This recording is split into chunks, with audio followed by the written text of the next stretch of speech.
Esse Salmo de número 19, nós vamos fazer a leitura de todo ele, constitui de 14 versos, e nós vamos ler e já explicar o que se trata esse Salmo tão belo, que está na categoria do livro 1, nessas subdivisões que apresentam 150 salmos. Uma vez ministrei sobre isso. Todos encontraram o Salmo de número 19? Então, diz assim a palavra do Senhor: os céus proclamam a glória de Deus e o firmamento anuncia as obras das suas mãos. Um dia discursa a outro dia, e uma noite revela o conhecimento a outra noite. Não há linguagem, não há nem palavras, deles não se ouve nenhum som. No entanto, por toda a terra se faz ouvir a sua voz e as suas palavras, até os confins do mundo. Aí, pois, uma tenda para o sol, o qual, como um noivo que sai dos seus aposentos, se regozija como herói, a percorrer o seu caminho. Principia numa extremidade dos céus e até a outra vai o seu percurso, e nada refoge ao seu calor. A lei do Senhor é perfeita e restaura a alma. O testemunho do Senhor é fiel e dá sabedoria aos simples. Os preceitos do Senhor são retos e alegram o coração. O mandamento do Senhor é puro, ilumina os olhos. O temor do Senhor é límpido e permanece para sempre. Os juízos do Senhor são verdadeiros e todos igualmente justos. São mais desejáveis do que o ouro, mais do que muito ouro depurado, e são mais doces do que o mel e o destilar dos favos.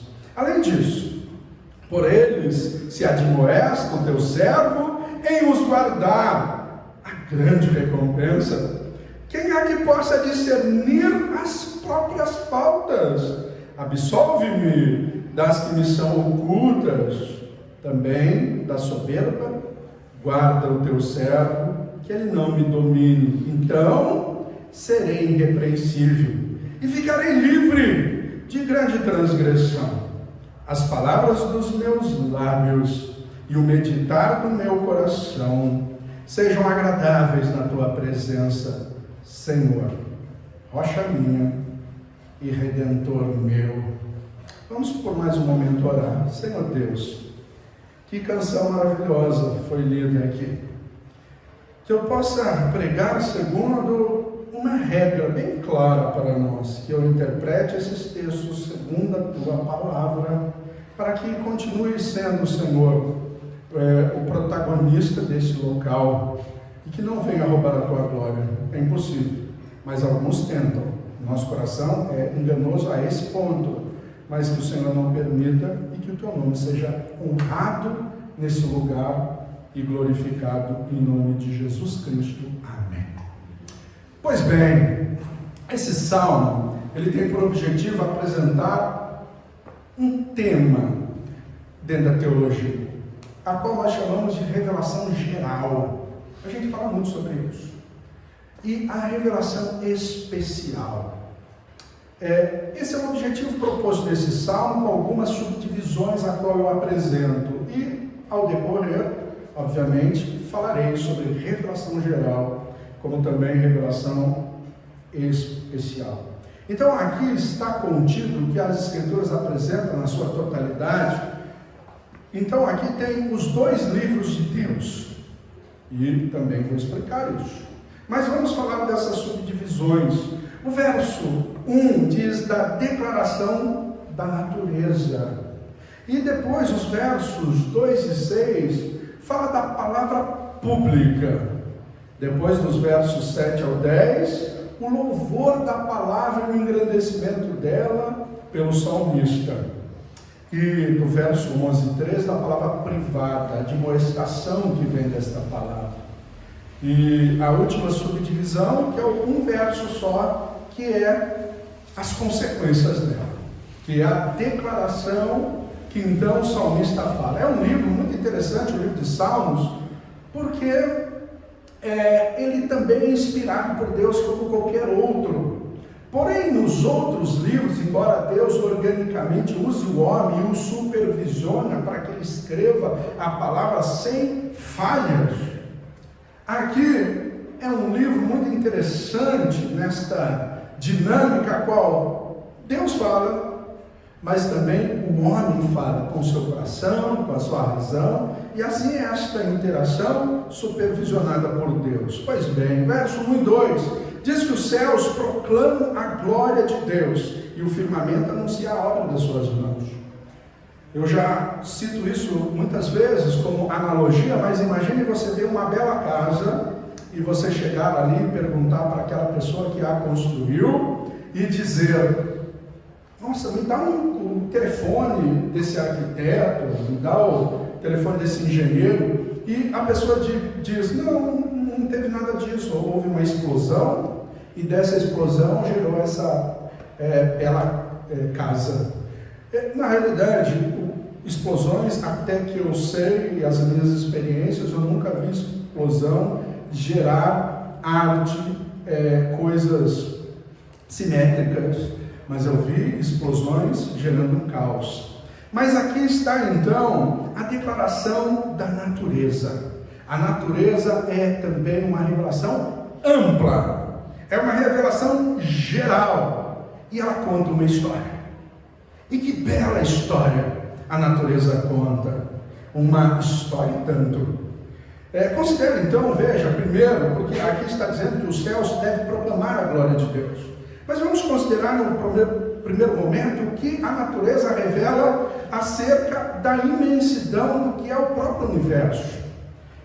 Então, se viajássemos na velocidade da luz, que você sabe que é 300 km por segundo, que seria, durante um ano, daria uma totalidade de 9 trilhões e meio de quilômetros por ano, nessa expansão do universo, quanto tempo então levaríamos para chegar ao ponto mais distante, nessa velocidade, que é impossível chegar, nessa proporção de anual? Demoraríamos então, para chegar ao ponto mais distante dessa vastidão que é o universo, demoraríamos 10 bilhões de anos para chegar nesse ponto mais distante. Veja, uma ilustração para que você entenda a dimensão desse universo. E se sabe que ao olho nu, eu não vejo muito isso, mas eu vejo minha esposa muito observando isso. Ela é meio, não vou dizer hippie, né? Mas ela gosta disso. Tem um rapaz que treina comigo também, que ele ama contemplar as estrelas. A minha filha também, Carol, é assim, né? Mas nós podemos enxergar aos olhos nus 5.000 estrelas. Agora, se a gente tivesse ou comprasse, adquiríssemos um telescópio assim de mediana qualidade, tecnologia, esse número subiria para 2 milhões de estrelas que você poderia contemplar. Agora, existe um telescópio chamado na região da Califórnia, chamado telescópio de Palomar, que é o mais tecnológico que existe. Então, por ele é possível não só ver as estrelas, mas bilhões de galáxias. E eu fico imaginando, para quem gosta, e eu vou procurar gostar dessa beleza que é, mas poderíamos então, através disso, repare que os recursos, a partir das lentes colocadas, nos mostram o quanto é estrondoso esse universo. Mas uma forma muito interessante, que a gente pode visualizar o tamanho desse universo, e imaginar a distância dele, se nós fizéssemos uma conta de uma viagem. Cada 1.600 quilômetros equivale a Brasília, 1.100 quilômetros. Então, imagina mais 500 quilômetros além de Brasília. Mas uma passagem que custasse 1 centavo a cada 1.600 quilômetros. Barato, né? Para a gente ir para São Paulo, quanto que custa uma passagem aí de um ônibus para São Paulo? R$50, R$40, aproximadamente. E seria somente 90, 100 quilômetros, 110, 120, né? Mas agora imagine esta viagem. Cada 1.600 quilômetros custasse 1 centavo. E assim seria no geral. Então, a gente pensa, então, eu quero ir para a Lua. Quanto custaria essa viagem para a Lua, fazendo essa contabilização? Custaria R$ 2,38. Muito barato, né? Agora, já que é tão barato, vamos para o Sol. Quanto que custaria a viagem para o Sol nesse valor, nessa proporcionalidade de quilômetro? R$ 930. R$ 930 é para que eu viaje aí para Manaus ou qualquer outro lugar aí de avião, sei lá. Então eu quero ir para a estrela mais próxima, vizinha da nossa Via Láctea, que chama Alfa Centauro. E quanto que então custaria essa estrela mais próxima? Qual seria a conta? 260 milhões de reais. E para você ver que o custo é baixo desta dimensão, mas olha a distância somando nesse custo baixo, só para que você entenda a dimensão do que é o universo. E a Bíblia diz que esses céus manifestam a glória do Senhor. A luz das estrelas, mais remotas, visíveis ou não, mas visíveis pelo menos por telescópio, leva 10 milhões de anos para chegar à Terra. Então, um telescópio desse de alta qualidade, essa luz dessa estrela, leva, me parece que a luz do Sol, que está no nosso sistema, leva 8 minutos para chegar na Terra, e é a velocidade da luz. Agora, uma estrela próxima de outro sistema estelar, ela demora bilhões de anos para chegar na Terra. E tem um texto maravilhoso de Isaías, capítulo 40, versículo 25 e 26. Eu quero ler para vocês. Que diz assim: a quem, pois, me comparareis para que eu lhe seja igual? Diz o Santo: levantai ao alto os olhos e vede quem criou estas coisas. Aquele que se faz sair o seu exército de estrelas, todas bem contadas, as quais ele chama pelo nome, por ser ele grande em força, forte em poder, nenhum só venha a faltar. Então, quando Deus ele diz assim: o que vocês podem me comparar? E aí ele fala: olhe para o alto. É uma maneira de Deus dizer: olhe o que eu sou, olhe para as estrelas, olhe para o Sol, que também é uma estrela, olhe para um satélite, que é a Lua, um satélite natural, olhe para a dimensão das galáxias. Os céus manifestam a glória do Senhor, e o firmamento anuncia a obra das tuas mãos. Não existe um ateu dentro da perspectiva teológica. E como diz William Lane Craig, que se nós debatermos com o ateu, nós vamos entender que, e temos a capacidade de convencê-lo logicamente, que é impossível existir Deus.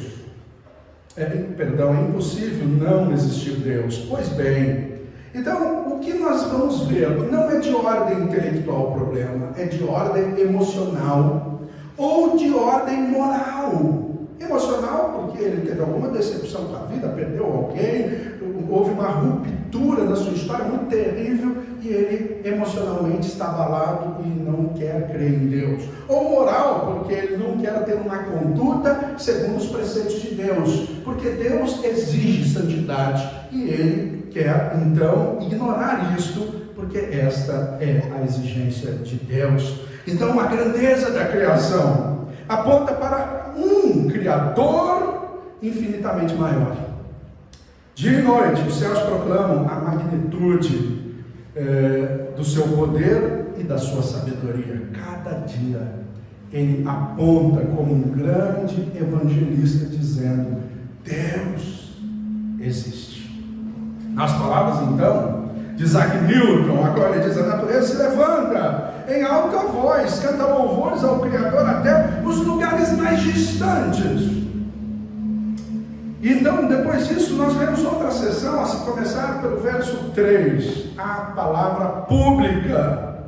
Então, a palavra pública diz, até o verso 4, não há linguagem, nem há palavras. voz, não há ministração, não há linguagens, não há nada disso, não há voz audível. Mas por toda a terra se faz ouvir esse sermão.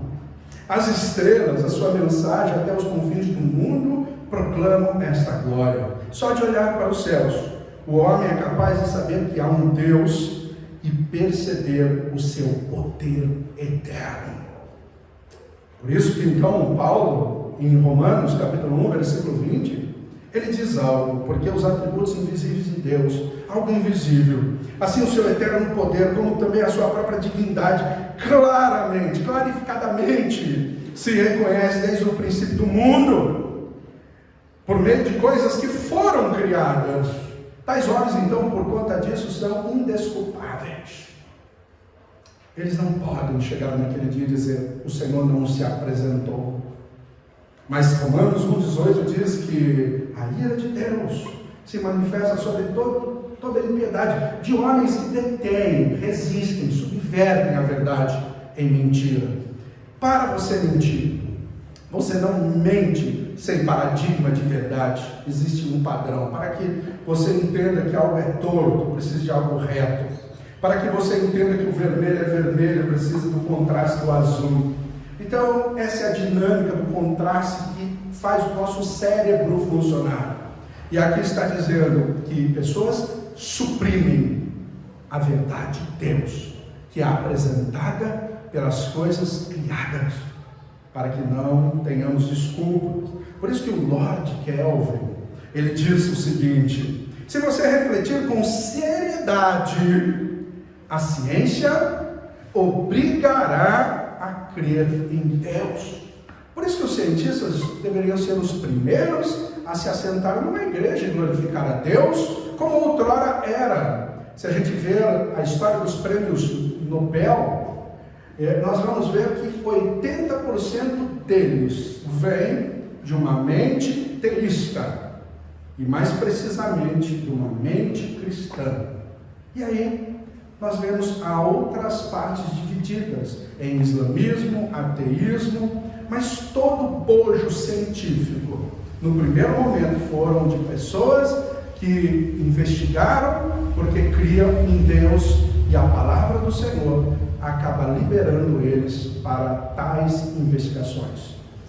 Por mais que teve um período chamado Idade Sombria, que a medicina, toda o arcabouço científico era restrito à própria igreja. A igreja reformada entende que não cabe a ela supervisionar tais coisas. Ela cumpre na questão que tange os santos, mas esses santos estão liberados para ir ao mundo de Deus e fazer boa ciência, arte e tudo que é as demandas do ser humano. Essa é a extensão de Deus. E Kant, não Emmanuel, mas um teólogo, escreve dizendo: é impossível contemplar o tecido do universo sem reconhecer a ordem admirável do seu arranjo e a manifestação inequívoca da mão de Deus nas perfeições e das suas correlações. E então no verso 7 e 9 fala então desse louvor, o louvor da palavra. Essa é a revelação então natural, a qual todos estão diante desta revelação. Mas o versículo 7 verso 7 e 9, que é o louvor da palavra, se apresenta então um desdobramento aqui. Todavia a criação é apenas um volume então dos 2 volumes da revelação própria de Deus. E agora então o verso 7 começa a apresentar o segundo volume da revelação divina, que é a revelação especial. E a revelação especial, ela começa com Gênesis, Êxodo, Levítico, Números e Deuteronômio, que é, dentro da categoria dos livros e dos gêneros literários da Bíblia, é o livro da lei. E aqui o salmista está cantando lei. Você imagina você cantar lei? Oh, quão bom é a Constituição. Eu não tenho melodia nenhuma, né? Mas acho que a Vanessa consegue fazer um louvor para música, para lei, né? Mas eles estavam cantando lei.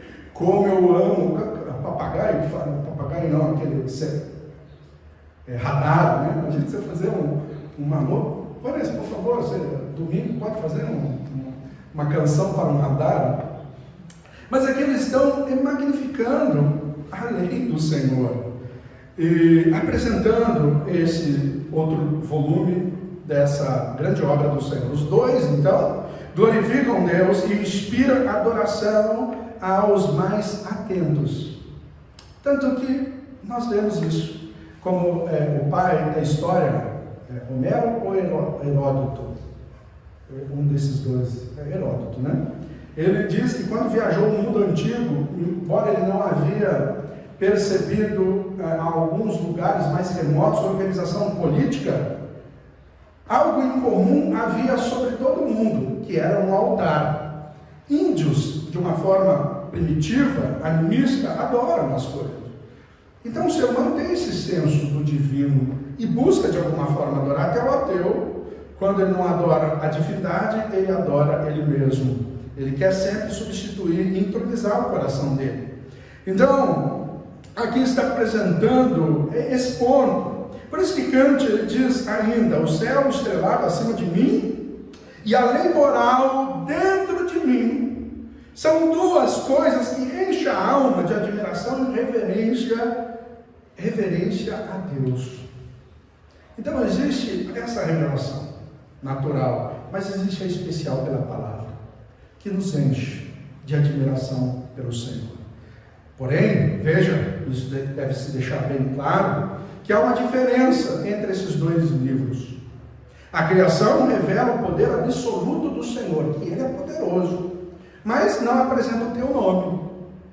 Por isso que alguns querem descobrir pela natureza, que é o naturalismo teológico, que querem descobrir Deus e terem a capacidade, isso veio pelo iluminismo, século XVIII, de ter a capacidade de encontrar Deus somente pela natureza. E nós, reformados, acreditamos que isso é impossível se não houver a revelação do próprio Deus. Não dá para a gente ir em alguém que é outro, totalmente outro, não cabe analogias, não temos experiência sobre onipotência, onipresença e onisciência. E como então vamos decifrar isso, se aquele que sabe, somente Ele, pode chegar e dizer: eu sou isso? Aí a gente fala: Deus é onipotente. Mas qual é a analogia que temos de onipotência? A gente tem graus de poder estabelecidos, mas nunca um poder pleno. Então Deus se revela. Então, a criação, veja que esse primeiro volume manifesta esse poder absoluto do Senhor. Sua palavra, em contrapartida, que é a revelação especial, revela como Ele entra em uma relação de aliança com o seu povo. Então a palavra, a revelação especial, é aquela revelação que mostra que Deus entrou em uma relação de aliança com o teu povo. E ela é apresentada nas Escrituras do início ao fim. A gente costuma dizer que ele é os 3 fios dourados que cobrem a Bíblia, a qual apresenta um reino, um mediador e um rei. Um reino, um mediador e reino, mediador e aliança, que é o pacto. Então, tem um reino, mas nós não podemos chegar a ele, então precisamos do mediador. E esse mediador se estabelece por esta aliança. E é isso que aqui o salmista declara: as obras de Deus demonstram o seu conhecimento e poder, enquanto sua palavra manifesta o seu amor e graça. Então, senão nós vamos simplesmente energizar Deus. É uma energia, é isso, é aquilo. Mas aqui ele entra num relacionamento pessoal, apresentando ele como moral, como amor, como justo, que tem a ver com essa revelação pessoal. Então nós descobrimos que ele não é uma energia, mas nós descobrimos que ele é uma pessoa, ou uma tripessoalidade, que compõe a unidade de Deus, Pai, Filho e Espírito Santo. Então, os fatos científicos, que são maravilhosos apresentados aqui, que eu me encantava até mais, que infelizmente a própria revelação. Mas agora eu coloquei na sua devida exaltação cada um deles. Então, o que eu quero dizer é que os fatos científicos podem estimular o nosso intelecto, mas as verdades espirituais falam ao coração e à consciência. Então, Deus não quer somente revelar a razão, mas Ele quer aquecer o nosso coração. e nos levar a uma volição, uma prática disso. Então, por isso que o verso 7, que agora falamos, mas agora vamos ler, diz: a lei do Senhor é perfeita. Aqui tem aquilo que a gente chama nas poesias hebraicas de paralelismos. Então, repare que ele está repetindo de uma forma sinonímica a lei do Senhor e incorporando, dando ênfase. Veja então isso maravilhosamente. Então, por isso que ele é estéril, a palavra do Senhor, né? Ele fala uma coisa, repete a mesma coisa com outra palavra, usando o sinônimo dela, para dar foco ao que ele quer dizer. Então veja isso então comigo. A lei do Senhor é perfeita e restaura a alma. Depois falaremos dos adjetivos da consequência da lei. Mas aí ele repete no próprio texto: o testemunho do Senhor é fiel e dá sabedoria aos simples. Então ele, no primeiro momento ele diz a lei, e depois no segundo momento ele diz testemunho, que é a mesma coisa do que lei. E depois no versículo 8 ele diz: os preceitos do Senhor são retos. O que são preceitos? São leis, que ele já diz no versículo 7, na parte A e parte B. Mas agora ele ainda dá ênfase com sinônimos repetindo: os preceitos do Senhor são retos e alegram o coração. E aí depois ele repete de novo, no próprio verso 8, na parte B, dizendo: o mandamento do Senhor é puro, mandamento é lei, ilumina os olhos. E aí agora ele está dizendo do movimento de volição, do que é a lei gerando temor. Então ele enfatiza isso, dizendo: o temor do Senhor é límpido e permanece para sempre. E aí ele vem dizendo os juízos, que é a mesma coisa diz, que são a lei aplicada. Os juízos do Senhor são verdadeiros e todos igualmente justos. Olha que maravilha que é a poesia hebraica, que a gente está acostumado com uma poesia mais ocidental, que ela é por rimas, mas a poesia hebraica ou oriental era um pouco diferente. Então o salmista aqui, dentro da lei, atribui predicados, adjetivos a ela, com 8 virtudes sobre a palavra de Deus. Verso 7 diz que ela é perfeita. Continuando aí no verso 7b, diz que ela é fiel. Verso 8 diz que ela é reta. O próprio verso 8b diz que ela é pura. Verso 9, límpida. Verso 9b, verdadeira. E depois ainda ele diz, no mesmo verso 9, que ela é justa e permanece para sempre. E também faz relacionamento com 5 dos seus ministérios maravilhosos. Versículo 7, ela converte ao homem. Então, as estrelas não convertem o homem, só anunciam. Então podemos dizer que a revelação natural, que é os céus proclamando a glória do Senhor, ela é insuficiente para salvar o homem. Mas, em contrapartida, ela é suficiente para condenar o homem. Mas agora, ele precisa apresentar o que é suficiente para salvar o homem: a lei do Senhor, o Evangelho do Senhor.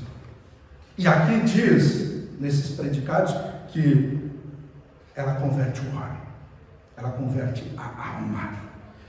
E quando ela converte, continuando no verso 7, parte B, ela dá sabedoria. Então a gente não conhece para crer, mas a ação de Deus vem em nós e cremos com essa ação de Deus, e por isso agora conhecemos.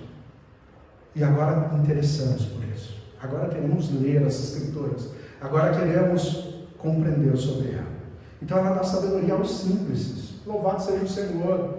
Você não precisa ser um acadêmico. Você não precisa ir para um seminário para ter sabedoria. Sabedoria é intuitiva. Mas a sabedoria é a prática do conhecimento. O conhecimento é teórico e abstrato. Mas tem muitos que conhecem, mas não consegue levar à prática esse conhecimento com a sabedoria. O conhecimento é descritivo, a sabedoria é intuitiva. Mas não leve isso para o lado místico, não. Então o verso 8 diz que, além de tudo, ela alegra o coração. Isso quer dizer que você não vai a Deus obrigatoriamente querendo ir para outro lugar, como foi o Felipe Fontes disse ontem, mas você vai com o coração alegre. E o verso 8 diz que ela ilumina os olhos e adverte os servos de Deus. O valor da palavra não pode ser calculado em termos de ouro, mas possui algo em comum com esse metal: a qual ele faz essa comparação e analogia. É preciso, então, cavar para encontrar seus tesouros. Mas nós podemos nos banhar e beber água nesse riacho, mesmo que ele seja raso. Mas ele também tem a capacidade de dar banho num elefante. Mas grandes riquezas estão escondidas no livro de Deus. E somos amplamente beneficiados quando as buscamos. Por isso que o provérbio, o Salomão escreve, o homem mais sábio, 25:2 no seu provérbio, dizendo: a glória de Deus é encobrir as coisas, mas a glória dos reis é encontrá-las. Por isso que o verso 10 desses salmos diz assim: são mais desejáveis do que o ouro, mais do que muito ouro depurado, e são mais doces do que o mel e o destilar dos favos. Então podemos aqui, queridos, dizer com sinceridade que nenhum garimpeiro se alegra tanto ao descobrir ouro quanto nós alegramos em encontrar tesouros espirituais na Bíblia. E ela está recheada deles. Por mais que eu goste de mel, ele não me é tão doce quanto o sabor da palavra de Deus. Não há como descrever a satisfação. Você que é cristão sabe disso, e o enriquecimento que nós encontramos ao abrir as Escrituras. Por isso que o salmista, ele escreve uns salmos belíssimos, que ele diz lá, a partir do verso 97 do Salmo 119, ó, quanto eu amo a tua palavra, a tua lei, é a minha meditação todo dia, pelos teus mandamentos me fizeste mais sábio que os meus inimigos, porque estão sempre à roda de mim, sou mais prudente que os meus velhos, porque analisei os teus preceitos, sou mais sábio que os meus mestres, porque parei para observar a tua palavra, e por ela os meus pés se desviaram de fazer o mal. E aí ele continua dizendo: ó, quão doce são as tuas palavras ao meu paladar, mais doces do que o mel à minha boca. Pelos teus mandamentos alcancei entendimento, pelo que aborreço todo falso caminho. Lâmpada para os meus pés são a tua palavra, e luz para o meu caminho. Louvado seja o Senhor. Por isso, esse livro antigo é o nosso guia, é o amigo que temos do nosso lado. Ilumina, revela o caminho, e cada promessa que encontramos aqui conforta e alegra a mente, aquece o coração em meio às dificuldades a qual enfrentamos. O mundo vê as dificuldades como um fim nas próprias dificuldades, o fim nela mesma.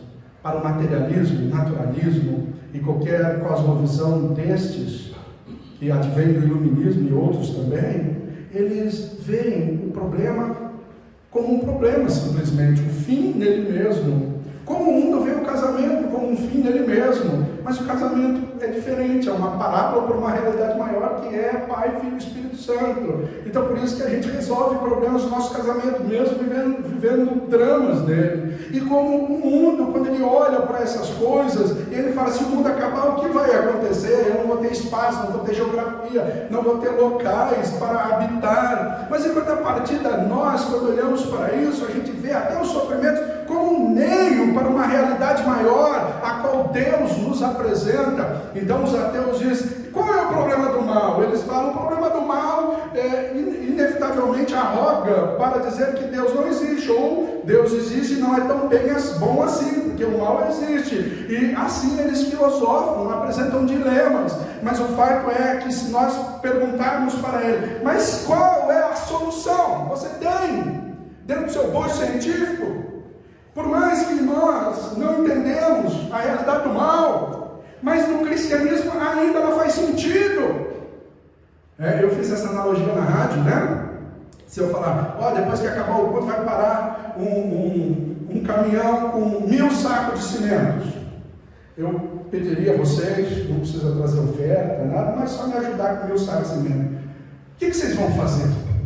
O Evandro vai ajudar ou vai falar: estou com dor nas costas? A Fabiana: pastor, eu sou mulher, né? Quem ajudaria? Por mais que as pessoas vão ajudar, mas dentro dela fala: aqui, né? desgraçado não, porque eu sou cheio de graça, né, do Senhor como você, mas chegaria a esse nível de falar, desgraçado, pastor. Mas se eu chegasse e falasse, olha, eu vou dar 1 milhão para cada um. E aí? Ó, irmã, dá uma risada da irmã. Ela fala, não pode todo mundo, dá todos os milhões que o senhor ia dar para eles, que eu descarrego. Muda o peso do saco de cimento, mas a motivação muda. Isso é normal. Então por isso que Paulo disse, as nossas leves, eu falo, calma aí Paulo, você morou num monastério? Você era um mimado rico que nunca passou por dificuldades? Mas ele está falando em contraste com outra coisa. As nossas leves e momentâneas tribulações não se comparam ao peso de glória a qual Deus tem preparado aquele que os ama. Então, por isso que, por mais que o mal exista, mas Deus é soberano sobre ele. E o livro último da Bíblia diz em Apocalipse, eu amo esse texto. Apocalipse 21, versículo 4, diz assim, Deus limpará dos nossos olhos todas as lágrimas, não haverá mais pranto, morte, dor ou clamor, porque tudo isso vai passar, porque o que estava sentado sobre o trono disse, eis que faço nova todas as coisas, e disse, escreve estas palavras que são verdadeiras e fiéis. Aleluia. Então, esse livro conforta e alegra o nosso coração e mente. Quando leio, eu obedeço cada dia. Então por isso vem a palavra privada. E vamos ler juntos e já no decorrer para o fim. A palavra privada, agora a revelação natural, a revelação especial. E essa revelação especial traz algo privativo no nosso coração. Então diz assim o verso 11. Além disso, por eles se admoesta o teu servo. O mundo fala que existe um Deus. A criação fala que não existe um Deus. Mas a palavra admoesta. A palavra instrui a guardar, porque há grande recompensa. E o verso 2 diz, quem há que possa discernir as próprias faltas? No mundo psicologizado, no pós-modernismo, você que é casado vai saber muito bem o que eu digo. Nas discussões. Não, você está errado. Não, eu estou errado. Eu estava pensando nisso, como eu lembrei do Victor hoje. 3 horas. Ele é faixa preta, senão, com certeza, eu apelaria. Lógico que não, mas aí a gente, quem pode dizer que estamos errados, sendo que o nosso coração é enganoso e diz, não, você é melhor, você é bom, ele que está errado, e a Bíblia diz, quem há que possa discernir as próprias faltas? Só a palavra do Senhor diz, é o único livro, porque os livros de autoajuda dizem, você é bom, você é legal, você é o poderoso. Por isso que vem depressão, porque você tem uma autoestima de você que não é. Aí você se compara a um super-herói. Quando alguém vem e não alcança esse nível que você tem de expectativa de você mesmo, aí você se ofende. Não quero dizer que todos os caminhos de depressão são assim, mas eu posso dizer que existe esse caminho que eu estou apresentando. Mas a palavra do Senhor é um livro que diz, você está errado. O que significa evangelho? Boa nova. Mas você imagina eu chegar e falar, eu tenho uma boa nova para você. Por quê? Eu já sou bem casado, já estou cheio de dinheiro, e eu sou o bonzão em tudo que eu faço. A boa nova sou eu. É a administração da minha vida. Mas a palavra do Senhor diz, não. Você está condenado. Mas, e agora? O que eu faço? Jesus Cristo é o Salvador da tua vida. Então, absolve-me das que me são ocultas. Nós ocultamos as verdades do que somos no nosso coração. Nós temos desde os nossos pais a ideia de autonomia. Será como Deus, se comeres desse fruto, e até hoje, esse fruto aguça o nosso paladar. Mas o verso 13 diz também, da soberba guarda o teu servo. Oh, glória a Deus por esse livro. Porque nós somos soberbos por natureza. mas que ela não me domine. Se você fazer introspecções, você só vai encontrar bondade em você. Mas quando o Espírito Santo está em você, e você vai tentar fazer esse círculo vicioso, você olha para dentro e você fala, eu sou bom, e o Espírito Santo diz, não é. Não é. Você precisa de alguém bom. Lembra aquele publicano, aquele rico, dizendo, bom mestre. Lógico que ele queria a reversão daquilo, é a psicologia reversa. Sabe a psicologia reversa? Quando você fala lindo para alguém, fala, eu vejo isso no Face, principalmente as mulheres. Linda, aí a mulher, espetáculo, assim? Show, não tem problema, nada a ver, não tem problema nenhum, só estou usando como fato. Né? Mas assim, maravilhosa, você que é psicologia reversa. Né? E aquele homem chegou e falou, bom mestre, aí Jesus falou, bom é só um, o que está nos céus. Aleluia. Então, aí continuando, diz, então, serei irrepreensível e ficarei livre de grande transgressão, só pelo livro. Por isso que 2 Timóteo 3, 16, 17 diz, toda a escritura é inspirada por Deus e é útil para o ensino, para a repreensão, para a correção, para a educação na justiça, a fim de que o homem de Deus seja perfeito e perfeitamente habilitado para toda boa obra. Perfeito e perfeitamente. Perfeito, me parece que é um ato. E perfeitamente é um gerúndio para o grego. Embora não exista gerúndio no grego, mas basicamente trazendo para o português é algo continuado. Sabe por quê? Perfeito e perfeitamente? Porque quando estávamos na direção das nossas vidas, como analogia a um veículo, nós poderíamos bater, poderíamos colidir, mas por que perfeitamente? Porque agora quem toma a direção da nossa vida é Jesus Cristo. Por isso que um dia seremos glorificados e voltaremos ao estado da humanidade, que é perfeição. Só pelo livro que nos instrui disso. E aí vem os efeitos disso, que é o verso 14, que é a declaração do salmista. E essas declarações é o que deve reverberar todo o conhecimento da Bíblia, teologia e prática, culto e vida. Esse é o movimento. Não, aqui no culto é uma coisa, na minha vida vamos separar. Essa dicotomia os gnósticos já vem fazendo muito tempo, antes da gente existir. Não tenhamos dicotomia, que nós possamos ser e viver para Ele, que o nosso culto seja manifesto no cotidiano diário, como diz Romanos 12, 1, rogo-vos, porém, irmãos, que apresentai os vossos corpos como sacrifício vivo e agradável a Deus, que é o vosso culto racional.